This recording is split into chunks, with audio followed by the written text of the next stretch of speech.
Hi everyone. So thank you so much for joining today. This meeting will be recorded in order to share it with people who couldn't join.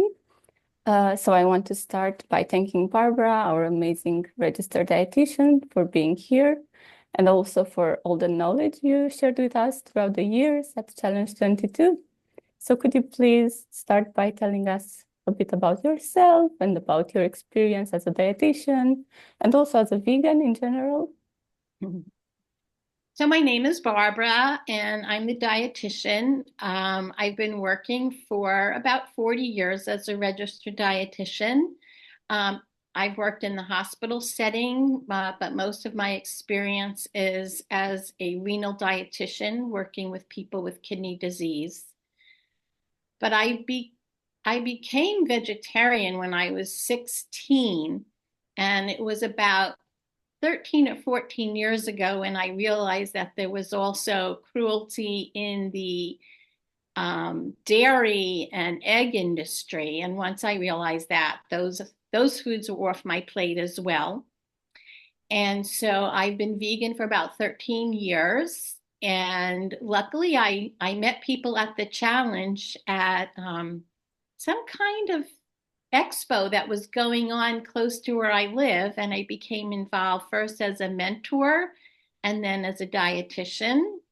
And I never stop learning from everybody's questions. So it's been an amazing experience for me too to be able to get out of my kidney world and Hmm. into the world of veganism. Thank you. That was lovely. Yeah, I agree with always learning from each other. It's an amazing community that we have at Challenge 22 and everyone, yeah, you always learn something new. Mhm. Good. So now we will get started with answering the questions that were sent by our Challenge 22 graduates in advance. And I will pass the mic to Rachel, who will read your questions, and Barbara will answer, of course. In the meantime, you can type your questions in the chat and we will get to them as much as possible. And yeah, just a reminder, this session is 1 hour long. Good. Rachel? Hi everyone. Hi Barbara. We've got some great questions here. So I'll kick off with the first one from Cassie Valentine.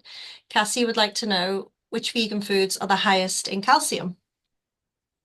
Um, Well, there's a lot of foods, vegan foods that are high in calcium. Some of the plant foods are amazing. Some of the leafy green vegetables, like kale and greens. In the United States, we call them like mustard greens and turnip greens.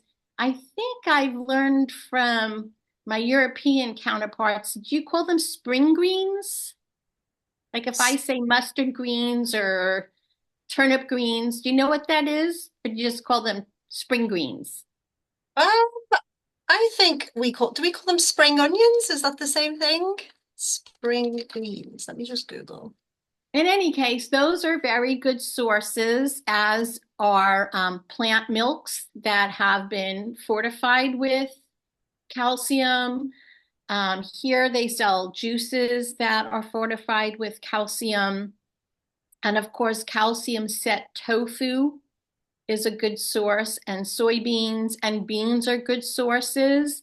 The only leafy greens you'd want to not count for calcium are things like um, spinach, rhubarb, and beet greens because they contain something called oxalates, which inhibit the absorption of calcium from those vegetables.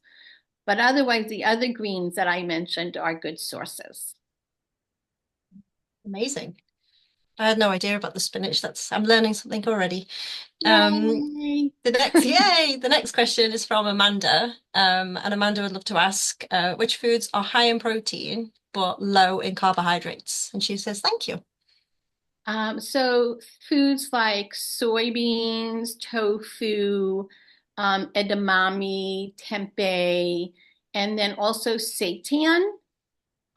You would think that seitan has carbohydrates because it's made from wheat gluten, but actually it's not. So that's something that I've started making myself recently. You know, you can buy it already purchased in the store, seitan, and then add that to your recipes. But I've actually been making my own. It's a lot less expensive and a little bit more versatile, I think. The bean that is the lowest in carbohydrates, it's called the lupini bean. I don't know if you've seen those or not. I find them here as like a snack item in the snack aisle of certain foods. And they're called lupini beans. No, I've never heard of those, but they sell them in the UK, so I'll be getting some. Amazing. Oh, good. Yeah. So for people who are doing like a keto vegan Mm, diet, they'll use those lupini beans for their protein. awesome. Okay. Our next question is from Dorothy. She would like to know some vegan foods that are ulcer and IBS friendly.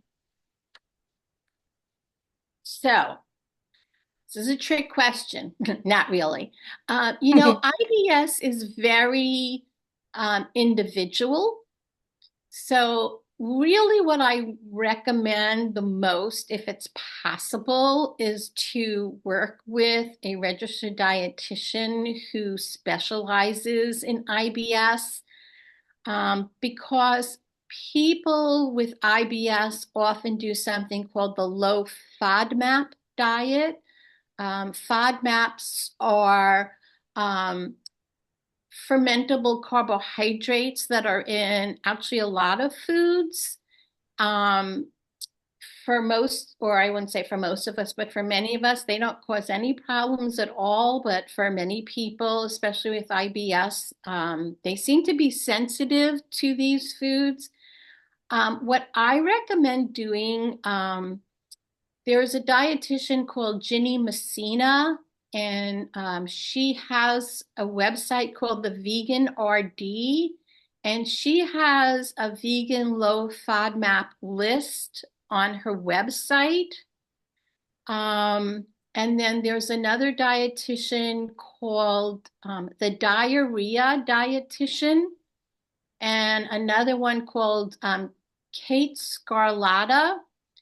And they will have good information online about low FODMAP foods. And you would want to do like an elimination diet for 6 to 8 weeks, but you don't want to follow this diet forever. You want to start to reintroduce these foods, and there's a way to introduce them kind of systematically to find out which are the ones that are upsetting to you. The other thing that I can recommend, I mean, for example, some people have trouble with garlic and onions. So I would, stick to the low FODMAP ones. And then if you want to try yourself to like introduce some of the higher ones or the medium ones, do that. And sometimes the ones that are medium or high, it's not so much the foods themselves, it could be the portion size of the food. So you might be able to tolerate like a quarter cup of beans, but not half a cup of beans. So this is why I say for someone with IBS, I really think it's important to do personal guidance on how to follow that diet. And then I also recommend staying away from some of the additives that they add. So there are kind of, if you read the list of ingredients, they'll have carrageenan or guar gum. I would try to avoid foods that have those kind of additives because sometimes that is upsetting to the stomach. And then I've been reading, I actually did a webinar the other day on IBS because it is a fascinating topic and so many people seem to suffer from it.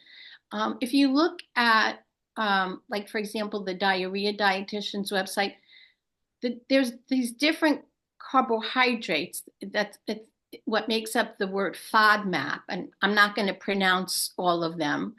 Like the F, the fructans. Some people feel like it's mostly the fructans that are upsetting and maybe not the other ones. So it's really important to kind of do this with guidance. And then the other thing I would definitely say is to be careful with these sugar alcohols. They're what it's in like sugar-free gum and sugar-free candies. Those those can cause diarrhea in anybody with IBS or not. But if you have IBS, they're called the polyols, Polyols. But they're the things that you'll see in sugar-free foods. And I would be careful with those.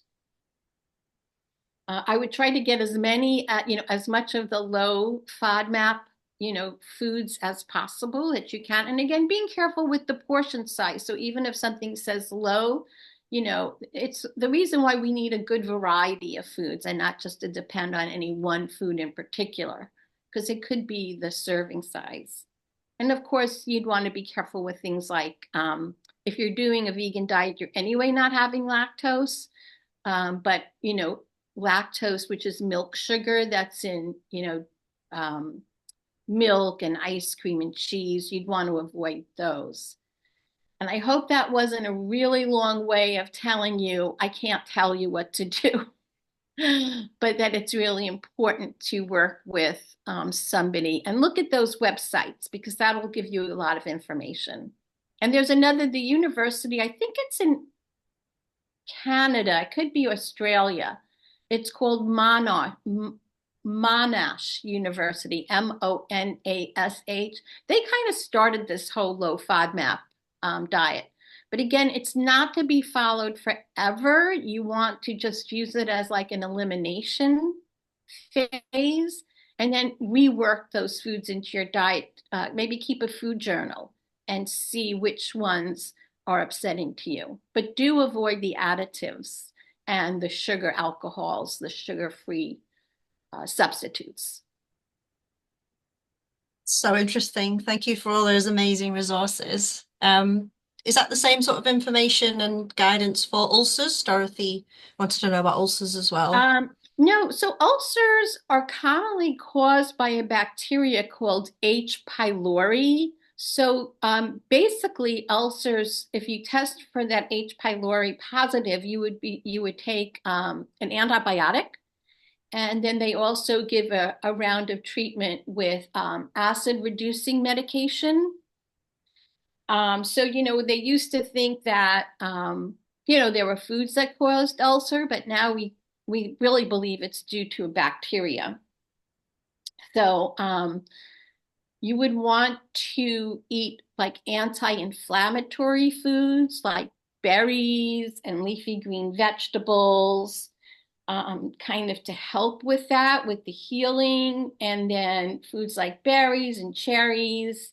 And then some people think that eating fermented food helps. So things like miso, sauerkraut, kombucha can help with that.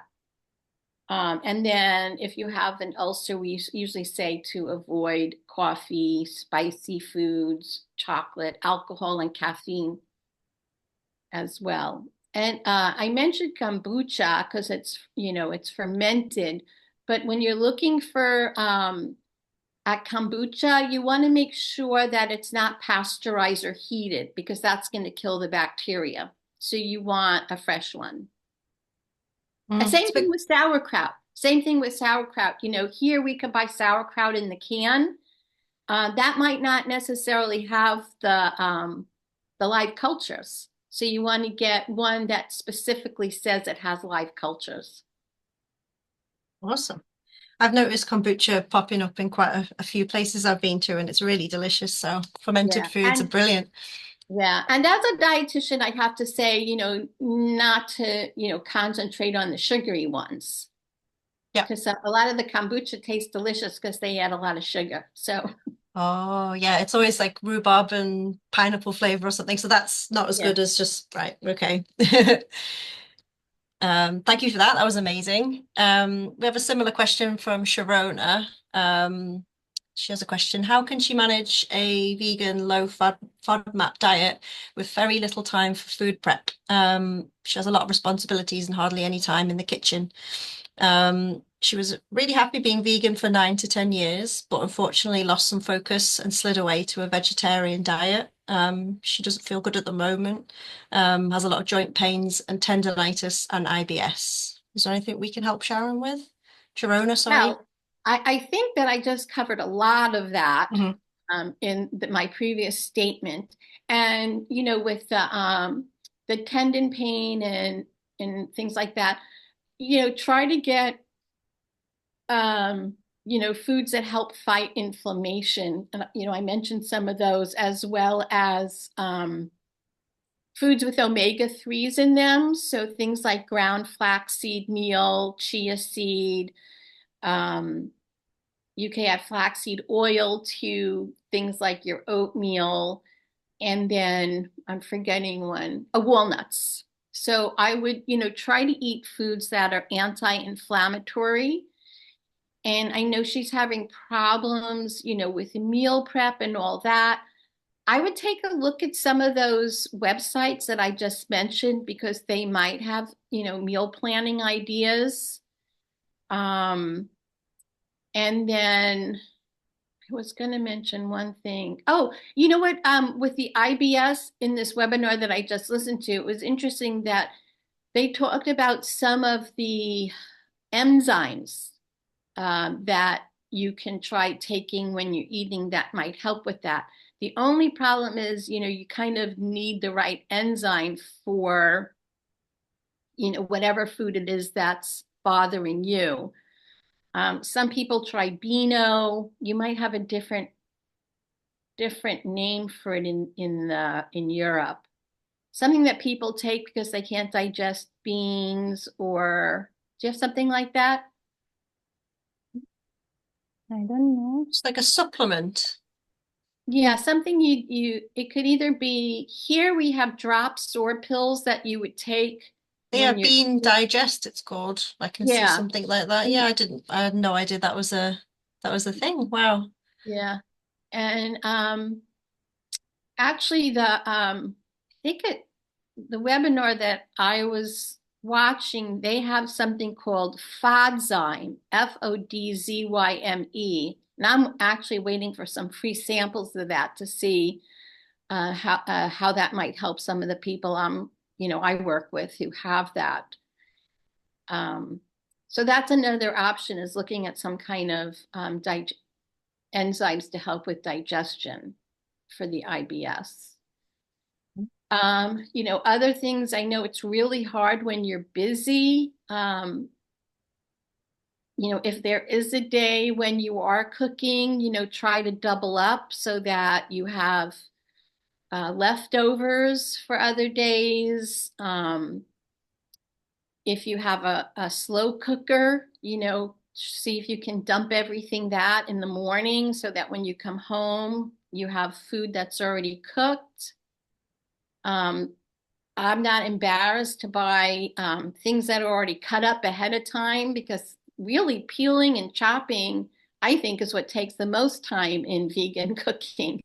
So if I know that I'm not going to have a lot of time, I'll just buy it already peeled and chopped. It's a little bit more expensive, but it's less expensive than me having to, get something out in a restaurant.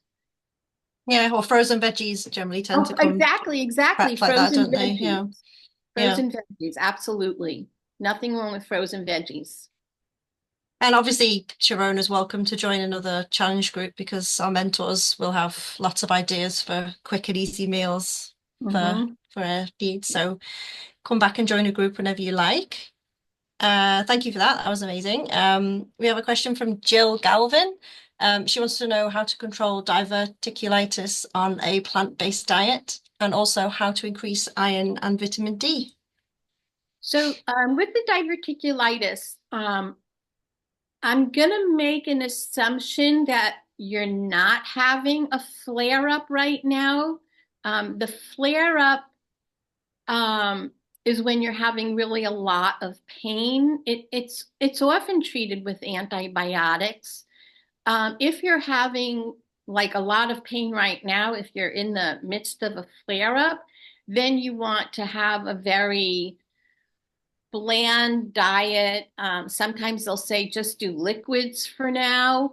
But once you are recovered from that flare up, you actually want to have a high fiber diet. The main thing for someone with diverticulitis is we don't want you to get constipated because bear with me if this is a little bit, TMI, but, we don't want you straining when you're trying to go to the bathroom because it's the pressure on the intestinal walls that cause those little like bulges to pop out around the intestinal lining.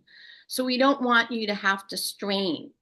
So once doctor says, you don't need to, have like a very bland or liquid diet, then start to reintroduce, fiber into your diet, and just increase it as you tolerate it. And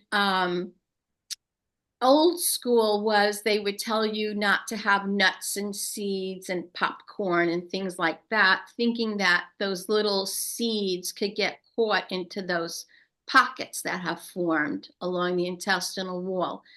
Newer thinking is that it's fine to eat those foods.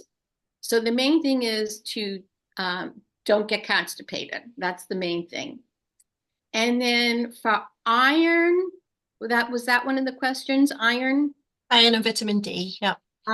So for iron, really, I like for iron the iron fortified cereals. I think that those really pack a big punch of iron. So that's what I recommend. But then there are other high iron foods like dried fruit, spinach. I'm drawing a blank on some of the other ones. Yeah, beans. Did I say beans? Beans are Nope. good. Yeah, beans. Dried beans are good. Lentils, things like that. Is tofu high in iron? Yeah, I think tofu has iron because it's from a soybean. Yeah. Edamame. But if you're low, those iron fortified cereals, either the instant ones or the ready to eat, cold cereals, they put a lot of iron in there. Some blackstrap molasses has iron. I don't know how much blackstrap molasses we can eat. And then for vitamin D, for vegetable sources, if your mushrooms say that they're ultraviolet grown, that has vitamin D, but really for vitamin D, it's either a food that they add vitamin D to, or you take a vitamin D supplement. So I would check, if doctor has told you that your vitamin D levels are low, I would really count on a supplement to get that. Yep, makes sense. Thank you. We have a question about omega-3 next, from Tiana. So what are some vegan sources of omega-3? So vegan sources of omega-3 are chia seeds, ground flaxseed meal, walnuts, flaxseed oil. I think you could get some in like nori, but those are the ones that I recommend and I say ground flaxseed meal because the flaxseed, it's a seed, and unless it's ground, the seed just goes right through our intestinal system. Oh, I didn't know that. Yeah, so I've been eating them whole. Well, nothing wrong with them, but you get more nutritional benefit from having it ground. And Oh. also it's good to keep the ground ones in your freezer or refrigerator to prevent it from going rancid or sour. So those are the main things, like also hemp seeds, chia seeds, ground flax seeds, walnuts, flaxseed oil. Those are good sources of omega-3s from plants, which is really where the animals, the fish, get it from, right? They get it from what they're eating in the sea. Thank you. I'm learning something with every question. Next, we have a question from Sandra. She would really like some help with a vegan diet and the menopause. Is there any steps she can take, for example, to manage her weight? There's, is Sandra part of the challenge? Because we have the weight slides, I think, in the challenge. Don't we? Yep. So she can, look at that. Of course, if she's having hot flashes, some studies show that soy helps with hot flashes. And then, for weight, of course, you've got that exercise and portion control. I always say fill up half your plate with your vegetables and fruit, and a quarter of your plate with your carbs, and a quarter of your plate with protein, which would be like tofu or beans or seitan. Being careful with goodies, being careful with cakes and cookies and things like that. But they're the best. I know. That's why it's so hard. Everything in moderation, hey? Thank you for that. I hope that helps, Sandra. So the next question is from Monica. This is a really important question that we get asked a lot in the challenge. Is there a vegan source of B12, such as perhaps some kind of seaweed? So is there any truth in that, Barbara? So the vegan sources of B12 would be things that they add B12 to, like nutritional yeast. Some plant milks, like soy milks, they will add B12 to. I wouldn't count on the sea vegetables for B12. They may have some. I know that this is a really, like you said, big topic, important issue in the vegan community. Everybody, vegan or not, that's over 50, it's recommended to take a B12 supplement, because as we get older, when the absorption of B12 declines. And so I really don't see why it's a big deal for people who are vegan to not want to take a B12 supplement. They're not that expensive, they're little, and it's an assurance that you're going to be getting, B12.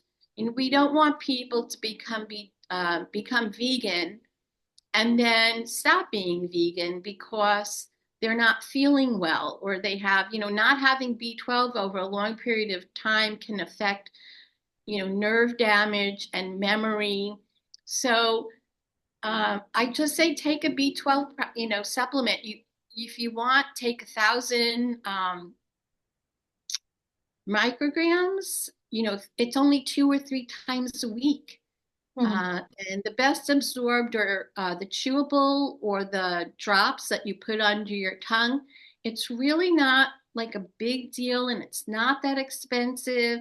And you're going to make sure that you thrive on this vegan diet. We hear about all the celebrities who they were vegan and they weren't vegan, they didn't feel well, but because you want to do it, the most healthful way possible. And I'm sorry to get on my soapbox, but I really feel strongly about the B12 because I just don't think it's that big of a deal. And it's going to make sure that you don't have problems down the road. But yes, nutritional yeast does add B12. And if you have 2 to 2.5 servings of that a day, that would cover your B12 needs. Thank you. You have a question here. They haven't left the name, but they'd like some recommendations about what vegan foods to eat for menstrual pain. For menstrual pain, really all your fruits and vegetables, the omega-3 foods, they can help, possibly help decrease menstrual pain. I mean, from the studies that I looked at, it made the pain less intense and for less number of days. So I'm not sure that you're not going to have any cramping, but it could possibly help, decrease the pain and decrease the number of days when you're having your cycle that you have the pain. And meat and dairy has definitely been positively associated with menstrual pain, especially in women who have like fibroids, endometriosis, those conditions. So really, for everything that everybody's asking me, I would say, you know what, it's worth a try because all these foods, all the nutrients that are in plant foods have positive effects in the body. Eat your greens. Eat the greens, eat the Yeah. rainbow. Yep, the eat the rainbow. Kelly has two questions, two different topics, so we'll start with the first one. She'd like to know how to include healthy natural fats and omegas for toddlers. I would give them, avocado and nut butters and the ground flaxseed meals you could put into their oatmeal. If you make, muffins, you could put flaxseed meal, which is the omega-3, into the muffins you're making. If you get plant-based yogurts, you can stir the ground flaxseed meal into the plant-based yogurt. You can make smoothies and you could add either flaxseed meal or chia seeds into the smoothie. You can make overnight oats. You don't even have to do overnight oats, but you can add chia seeds into overnight oats, which is, you mix up your oats and if it's a toddler, I would definitely be using soy milk. So soy milk and then the chia seeds and the mashed banana, and have that in the morning, or you could just make it like that in the morning, add chia seeds to their oatmeal. You can make delicious chocolate pudding in the blender using chia seeds, cocoa powder. I would use soy milk for a toddler. And mix that up and then, put that in the refrigerator. It's delicious. So there's ways to add the chia seeds, flaxseed meal. You can add flaxseed meal and flaxseed oil into their foods. That's all the ways I take those ingredients as well. I've heard about chocolate avocado mousse as well. So like you can mix up chocolate and avocado and that makes a lovely mousse. That would be a good one. Yeah, it's a really good idea. And Kelly's second question, do you have any advice for non-toxic pans that don't have non-stick chemicals on? Something that's not too expensive. Well, do you have a bonus if the company is ethical?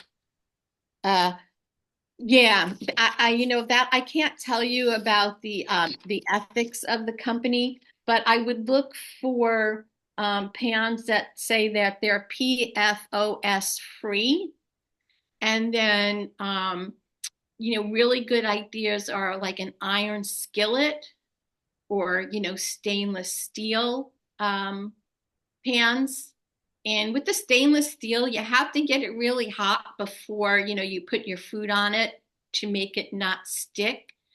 There's ceramic cookware, so that would be non-toxic.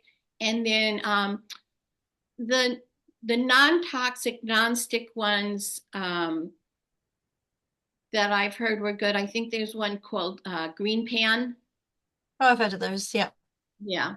So I can't tell you like what the prices would be, especially in Europe. They are a little, even here, they're a little bit more expensive.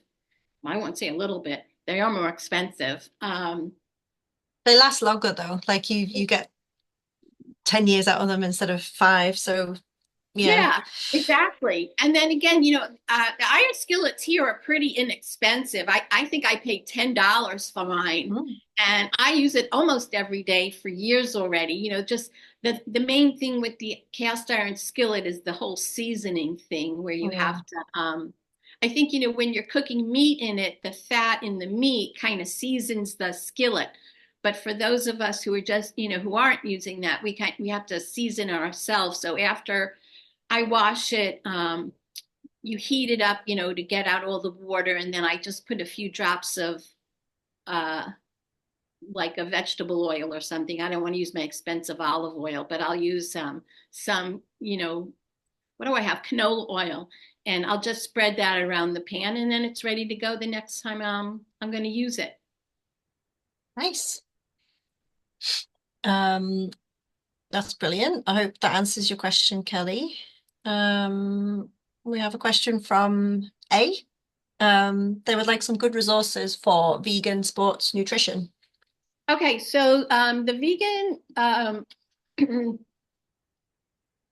ones that I recommend. There's a dietitian here in the United States. His name is Matt. I'm going to spell out his last name. It's Ruscigno, Ruscigno, and he has a book called Plant-Based Sports Nutrition. He himself has been vegan for years and years, and he's an athlete himself. So I recommend him. And then the other one is called the Vegan Athletes Nutrition Handbook. And it's by a dietitian named Nicole. I'm going to just spell everything for you because it's Nichole. And then DeAndrea, Deandrea, Russert, Russert. And so I would look at that, look for those. There are other resources like the No Meat Athlete. But I like to refer best to a dietitian who is certified in sports nutrition to make sure you're getting the most accurate information. I've just checked and that book is on Amazon, so I might have to buy that. Amazing. We have a question from Carmen. Can we eat raw sprouted legumes? Are there some that need to be cooked? You know what? As a dietitian for the challenge, I'm going to say they should be cooked because, sprouts can carry bacteria and things like that. And you can eat sprouts and be fine, but most articles say that they should be cooked. And so for safety's sake, I'm going to say they should be cooked. I mean, we all love like sprouts on a sandwich, but I feel like if I'm representing the challenge, I have to say they should be cooked. That's good advice. Thank you. Okay. We have a question from Rehoboth. They would like to know how they can improve albumin and protein levels. They've been previously advised to eat some eggs and fish every day, but they've been vegan for the last 2 years and would really like to keep it that way. So my first thought is like, why is your albumin low? So if there are any kind of medical conditions, those would need to be addressed. But good sources of protein, and I think we have great slides on the challenge.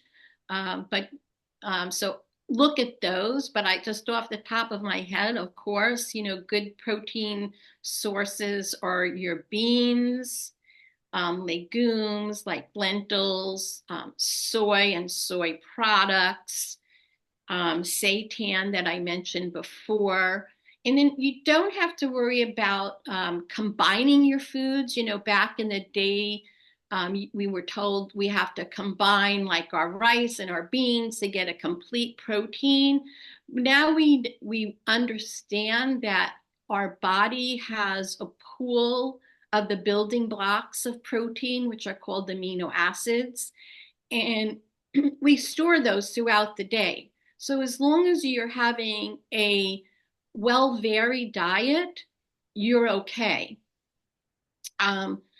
So that's another key takeaway from this talk today is, you want to have a well-varied diet. You don't want to be eating the same thing over and over again. It's important to have a food variety. So you don't have to worry about that. Sorry about my phone. And yeah, so beans, tofu, edamame, seitan, soy milk.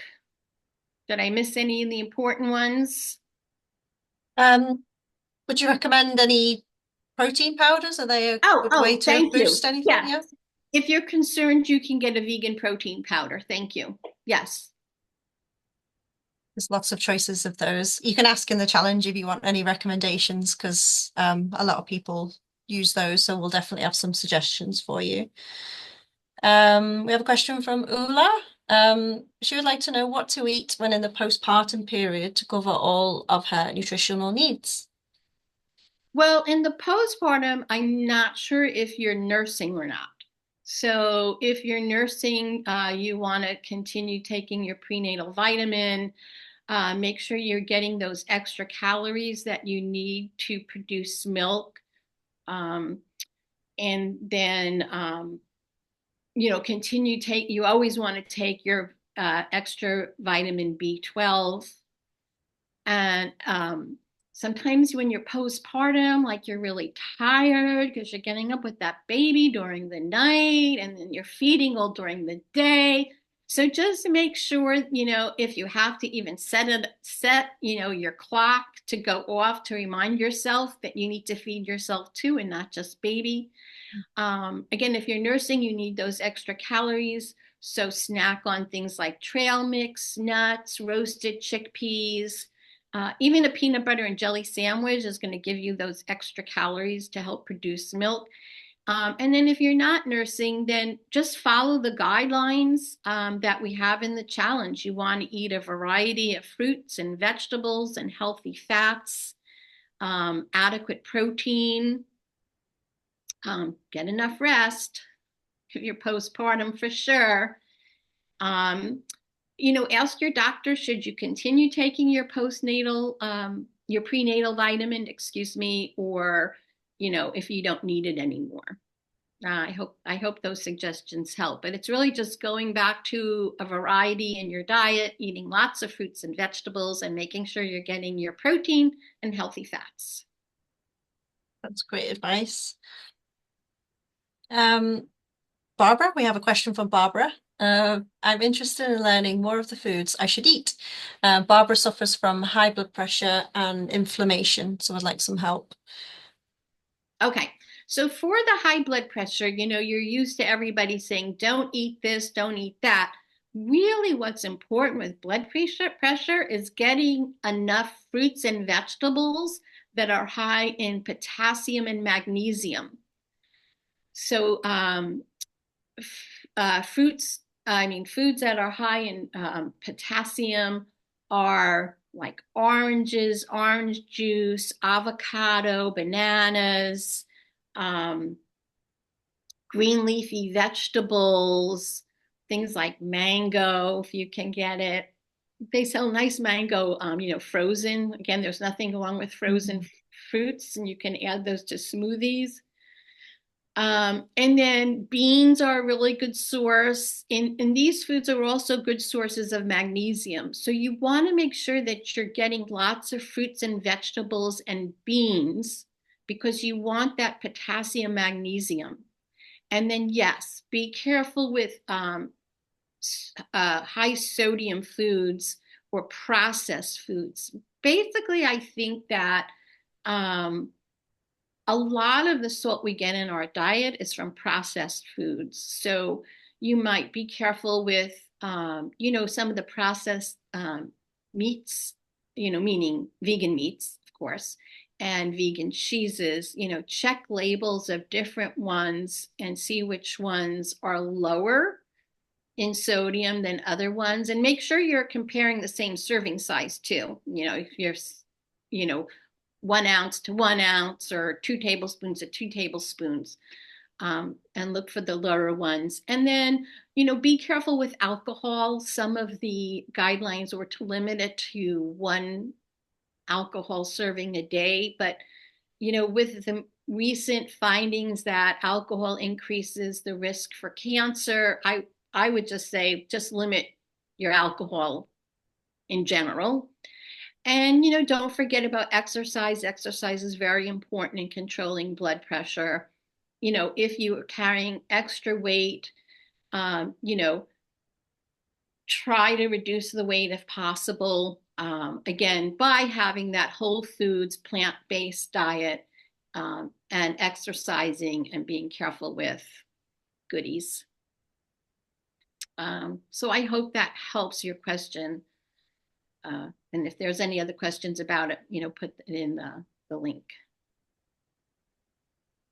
Yeah, we've got a little bit of time, so if anyone has any questions, we have a few more that we can talk through, but if you have any questions, feel free to type them out in the chat. Have you got time for a few more, Barbara? Sure. Let me have a look. I think we've talked about that one. Should vegans worry about vitamin K2? That's something I've only just discovered this week as well. I've been reading about this weirdly. Yeah, there are no recommendations for vitamin K2. So I'll say not to worry about it. Really, the only vegan sources of K2 are fermented foods like, I don't know how you pronounce it, natto, Natto. But there are no recommendations for it. Vitamin K1 is found, in lots of green leafy vegetables. But I know they're looking at K2 in terms of bone strength. And calcium absorption it was, yeah. Like in menopause, that's how I was reading about it in that sense. So yeah, but yeah. I can't tell you for sure. I mean, it's probably not detrimental to take a supplement, but I wouldn't know how much. Okay. Can you tell us about some of the most common nutrition myths that people still believe? So many, so many. I'm sure all of us hear them. Oh, yeah. The main one, is you can't get enough protein on a vegan diet. You can't build muscle with a vegan diet, so you can't be an athlete, which clearly, that's been debunked. I hear from a lot of women that their doctors tell them that they can't be vegan while they're pregnant, or they can't raise children on a vegan diet. What else? It's expensive is another one. A vegan diet is too expensive. So those are some of the common ones. How about any of you? It's the amount of protein I think that people seem to think that they need when they go vegan. Like Right. we get some people that come in and think they need like 200 million grams of protein a day, and I'm not sure why they think that. But yeah, I think it's a big myth. Like, where do you get your protein from as a vegan? It's crazy. Like, some of the biggest animals in the animal kingdom are herbivores. Yeah. And like you said about the athletes, I can name a dozen athletes that are absolutely smashing in their field, and they follow vegan diets. So yeah, I think the protein one is definitely the biggest one. And soy causing Soy causing cancer, yes. breast cancer, yeah. And that comes because soy has phytoestrogen. Yeah. So it's the plant form of estrogen, but people hear estrogen and they, think that, oh, it causes cancer. But actually, studies have shown that it actually helps prevent reoccurrences of breast cancer in women who have had breast cancer. It acts differently than estrogen does. It's protective. So yeah, that's a big one. And the funny thing is that a non-vegan diet can be not adequate. And, all the studies coming out about eating red meat causes heart disease and cancer, especially processed meat. So to think that it's a vegan diet that is the one that's, not adequate or not healthful is crazy, because all studies show that, when done properly, which any diet needs to be done properly, it prevents so many, diseases, or can be helpful. I'm not going to say, it's not good to go out and tell people, if you're vegan, you're never going to get sick, you're never going to have cancer, because that's not true. Vegans, we die, right? I mean, we're going to die. Nobody gets out of here alive. So we can't, tell people they're never going to be sick. But it's the best assurances, that we can live as healthy as possible. It's all any of us can ask for, right? Should we finish on this one? So Barbara, can you give us some of your top tips for making plant-based meals more filling and satisfying? Well, I'm going to go back to that. Eat a variety of foods. You want to make sure that your meals have protein in it, that they have fiber in it, and that you are including some kind of a healthier fat. So if you wanted to use a little bit of olive oil to saute your vegetables, or if you wanted to put a little olive oil on your salad, or include nuts and seeds, top your salad or whatever with some sunflower seeds. But you need a variety in your diet to keep you feeling full. And the other thing is, a lot of people say that when they eat a vegan diet, they don't feel satisfied. And some people believe that's because our food doesn't have umami. And umami is one of the, how we have salt, sweet, bitter, sour. Well, there's another sense, and it's umami, it's called, and it's savory. So we want to include savory foods into our meals, and savory foods include mushrooms, tomato paste, ketchup, tomato, soy sauce. So you want to look up and find the foods that have this umami, and it kind of seems to satisfy that sense. I like miso paste. That always adds such a amazing depth of flavor. Or vegan Worcestershire sauce. I can't say that word. Like, they're amazing. Yeah. So we don't want to just put, steamed vegetables on our plate and think that's going to satisfy us at that meal or an hour later. We want to make sure that our meals include, all the food groups. I'm a dietitian, so I'm going to say food groups. We're going to, our meals have all those food groups that are going to keep us full longer. And if we need a little snack, that's okay too. Have some healthful snacks around, for a little later if we get hungry, a few almonds or a few walnuts, something like that later on. What are some of your favorite snacks? Don't ask me. One of my favorite snacks right now is our roasted soybeans. So I can buy those soybean snacks or roasted chickpeas. I try to eat a good apple, but sometimes I want something a little bit more, I don't know, exotic.